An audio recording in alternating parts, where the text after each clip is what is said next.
I'm going to stop talking about balls right now. Every song is an etude. Every song gives you an opportunity to learn some new things. And in this video, I'm going to show you those things in action. If we haven't met yet, my name is Ted and I talk bass. I'm actually about to go to the gym. I work on Bourbon Street. One of the bartenders over there, one of my favorite people in the whole space down there, asked the band to learn this Chris Stapleton song. I'd never heard the song, and I stopped everything that I was doing. I was like, I need to drop this in Songmaster Pro, and I need to learn this song right now. And I'm so excited about it that I want to share it with you. There are timestamps below this unscripted, unplanned video, so use those timestamps, but get the lesson in this video. Let's go.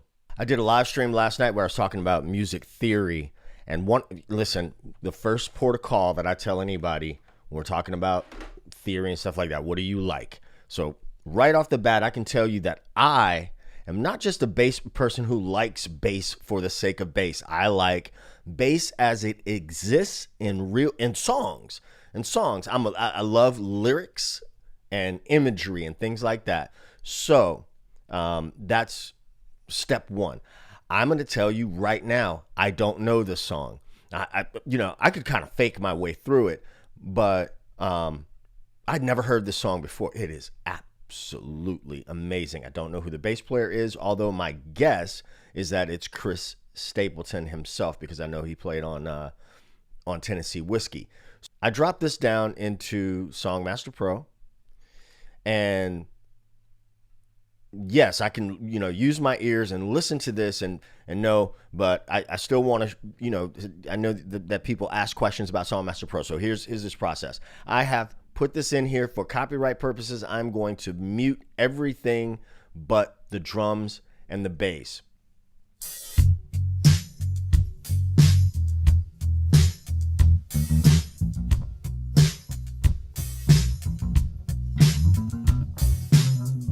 Okay, so right there, I'm going to loop this section, and we're going to talk about, because that is that's the loop, the loop for the whole song. So what do I hear? What am I listening for?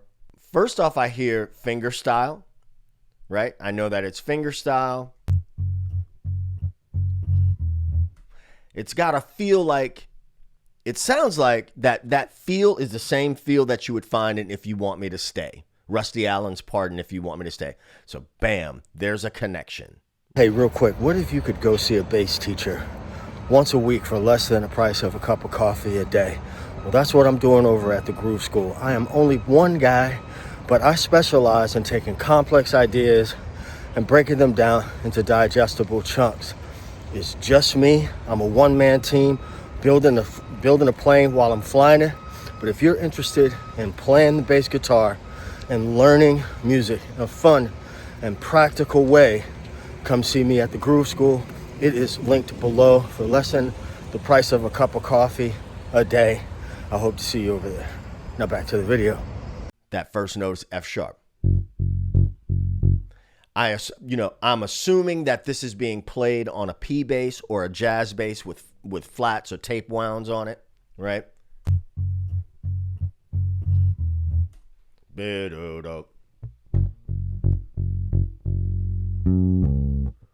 And we're going to E.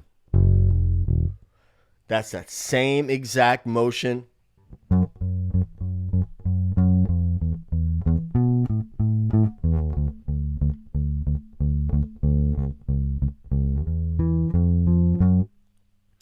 It's got that same feel. So now I've made a connection, right? Sometimes on stage, we'll be playing a song and I'll ingest different lines in songs if we're playing something extended or whatever. So he's not hitting the F. So we're going to that E. And that is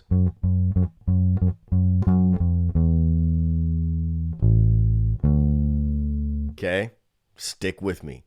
So I hear fingerstyle. I've made a connection to something else that I know, right? Are the notes long or short? They're long, short, long, or short, long, short, long, short, long. Now then, physically, the technique, we talked about fingerstyle.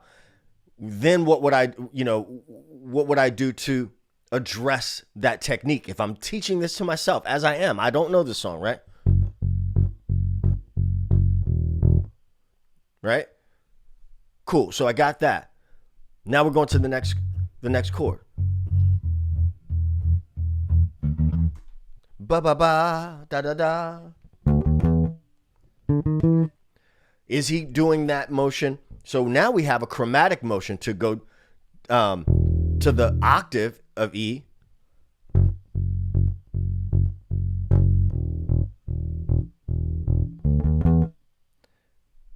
But am I in the right octave? So, okay, so from D sharp or E flat to E.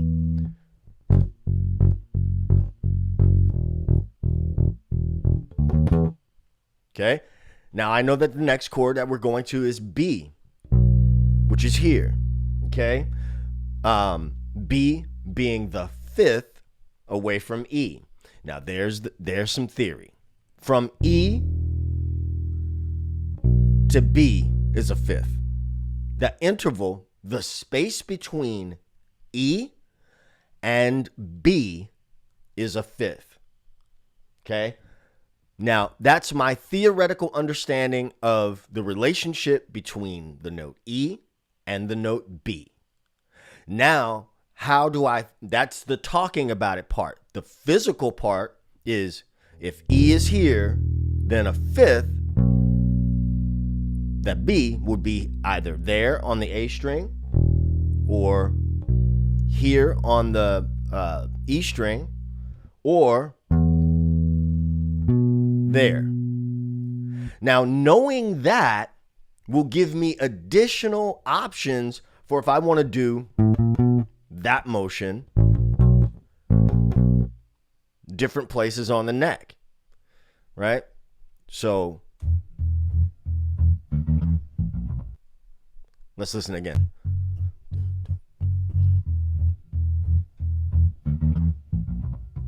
So he did that same chromatic motion from, and that happens all the time in all sorts of music. So can I play it? Yes. Can I hear it? Yes. Can I explain it? Yeah. We're just approaching the target note from two notes below it, right?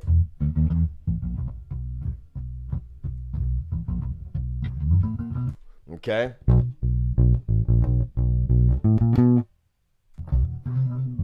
And then he does a trill. It's easier to do. I'm playing flat wounds right now, so it's easier to do. I will typically do a trill like that with my pinky finger or my first finger, depending on the context. In this context, it's easier to do with the pinky finger. Look at that. So there's the groove. There is the groove. Can I play it along with the bass track and have it line up enough for me to start exploring? Now I'm gonna speed up the process. I'll mute that bass, and then let me put in the count in.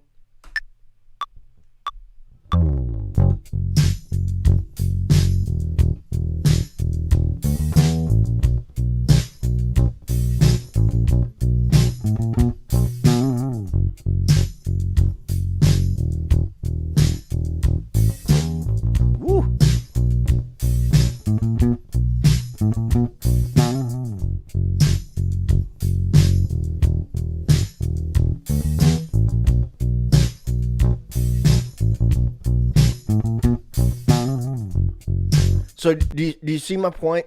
Do you see my point here? The first thing, the goal is to be able to play this. not to talk about it.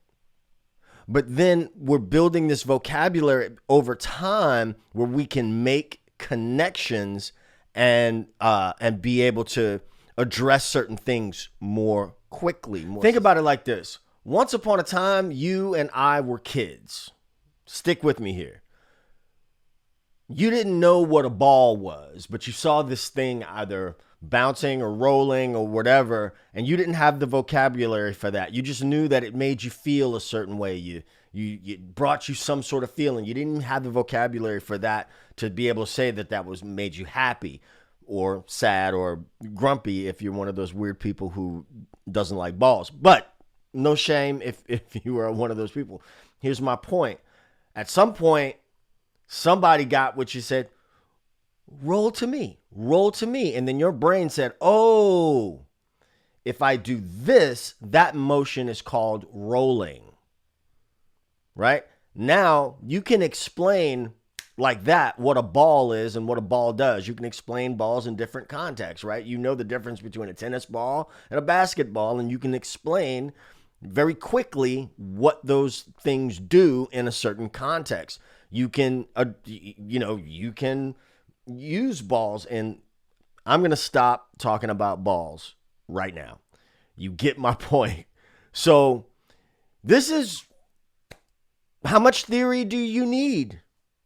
It depends. It depends on what the situation is. But music theory doesn't make you play better. It's important, yes, but use it in context. Listen, do you know where you are as a bass player?